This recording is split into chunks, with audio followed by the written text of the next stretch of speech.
Hi friends, இன்றைக்கி அழகே அழகு சீரியலில் எல்லாருமே கொடைக்கானல் போயிட்டாங்க. அப்போ நைட் டைமில் தீ மூட்டிட்டு அங்கே எல்லாருமே உட்காந்து பாட்டு பாடிட்டு இருக்காங்க. அப்போ ஒவ்வொருத்தங்களா பாட்டு பாடிட்டு இருக்கும்போது சரி மலரையுமே பாட சொல்கிறாங்க ரேவதி.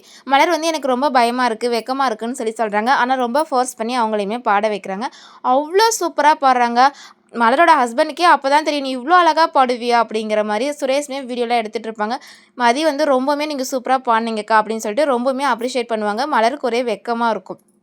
அதுக்கப்புறம் இங்கே நைட்டு பார்த்திங்கன்னா இவங்க 3 பேருமே வந்து ட்ரிங்க்ஸ் அடிச்சிட்ருப்பாங்க. அப்போ மலரோட ஹஸ்பண்ட் வந்து வருவாங்க. அவங்களையுமே நீங்கள் உட்காருங்க, மாமா தான் உட்கார சொன்னாங்க, உட்காருங்க அப்படின்னு சொல்லி சுரேஷ் வந்து அவங்களையும் உட்கார வச்சு கொஞ்சமாக ட்ரிங்க்ஸ் ஊற்றி கொடுத்துருவாங்க. அப்போ வந்து கேட்டுட்ருப்பாங்க, என்னோட தங்கச்சி வந்து இங்கேருந்து தான் ஏதோ பார்த்துட்ருப்பான்னு நினைக்கிறேன் அப்படிங்கிற மாதிரி அவங்க மாமா சொல்லிட்டு இருப்பாங்க. உடனே நான் எந்திரிச்சு போகிறேன்னு சொல்லிட்டு அவங்க அண்ணா எந்திரிச்சு போகும்போது இல்லை நீ உட்காருன்னு சொல்லிடுவாங்க. அதுக்கப்புறம் ஏன் இப்படியெல்லாம் பண்ணேன்னு கேட்கும்போது, நான் வந்து மலரை லவ் பண்ணேன், எங்கள் வீட்டிலலாம் சொன்னேன், அவங்க ஒத்துக்கல, அதனால தான் நான் மலரை கல்யாணம் பண்ணிக்கிட்டேன். அதுக்கப்புறம் இப்படி நடந்த விஷயத்துக்கு நான் மன்னிப்பு கேட்குறேன்னு சொல்லி மன்னிப்பு கேட்பாங்க.